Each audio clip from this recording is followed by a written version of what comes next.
सुन ले ओवैसी, कुत्ता भी ना पेशाब करेगा औरंगजेब की पहचान पर। अब तो तिरंगा लहराएंगे पूरे पाकिस्तान पर।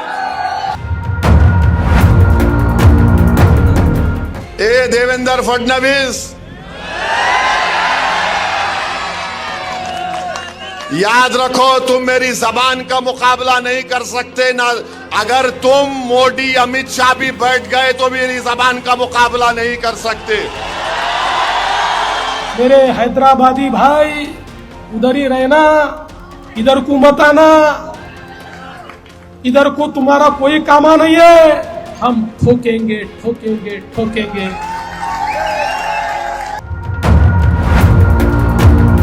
खैर, तुमने बोला, अब तुमको खुजली होगी अब जब मैं बोलूंगा यहां से। अब सुनो देवेंद्र फडणवीस, तुमने कई एमएलएस को खरीद लिया, चोरी कर ली, तो तुमको क्या बोला जाए? डाकू बोला जाए या चोर बोला जाए? वो फडणवीस है तो समझते हैं कि वो मुझे जिहाद या धर्म युद्ध के नाम से पुकारेंगे। वो फडणवीस हैं तो समझते हैं कि मैं असदुद्दीन ओवैसी को नीचे गिराऊंगा। अरे देवेंद्र फडणवीस, तुम जिस चीज को लाना चाहते ना औरंगाबाद में, वो चीज कभी नहीं आएगी इंशाअल्लाह ताला। मैं लिख के रख रहा हूं।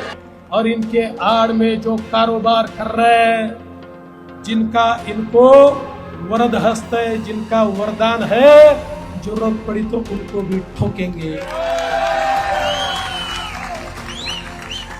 विनोद शेलार कह रहे थे, ये बात सही है, ये साधारण चुनाव नहीं है। ये चुनाव हमारे मालाड का अस्तित्व रहेगा कि नहीं, इस प्रकार का चुनाव है। जिस प्रकार से यहाँ गतिविधियां बढ़ रही है, अरे हम किसी धर्म के खिलाफ नहीं है। हमने कभी धर्म की बात नहीं की, हमने कभी अन्याय नहीं किया। हमने योजनाएं लाई, सभी जाति धर्मों के लिए लाई। पर अगर यहाँ पर कोई वोट जिहाद की बात करता होगा तो उसको वोटों के धर्म युद्ध से हम जवाब देकर रहेंगे।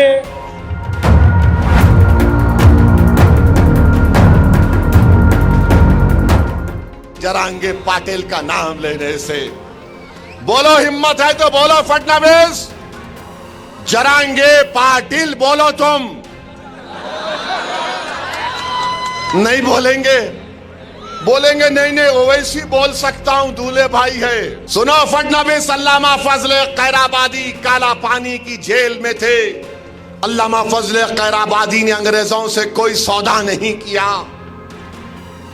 सुनो फडणवीस, 1820 के बाद इस मुल्क की आजादी की लड़ाई में सबसे पहला फतवा किसने दिया? हमारे मदरसों के जिम्मेदारों ने दिया, जिहाद का फतवा दिया।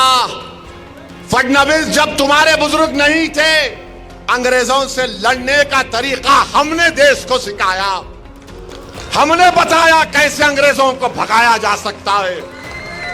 तारीख गवाह है कि दिल्ली की जामा मस्जिद से लेकर वो जो पंजाब का पाकिस्तान का बॉर्डर है मौजूदा, उन झाड़ों और पेड़ों पर हमारे उलमाए किराम की लाशें फख्र से लटक रही थी।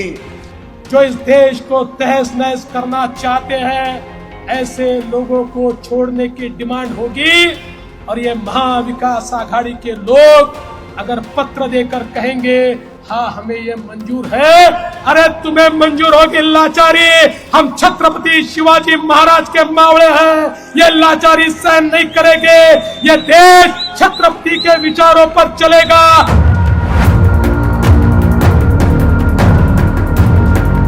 जिहाद, हमको सेंट्रल मालेगांव से वोट नहीं मिले, जहां तुम्हारे को वोट नहीं मिला वहां जिहाद हो गया। जहां तुम्हारे को हार गए वहां जिहाद हो गया। तुम गुजरात में भी एक सीट हार गए, कैसा हारे बोलो? तुम हैदराबाद में मेरे खिलाफ हार गए, कैसा हारे बोलो?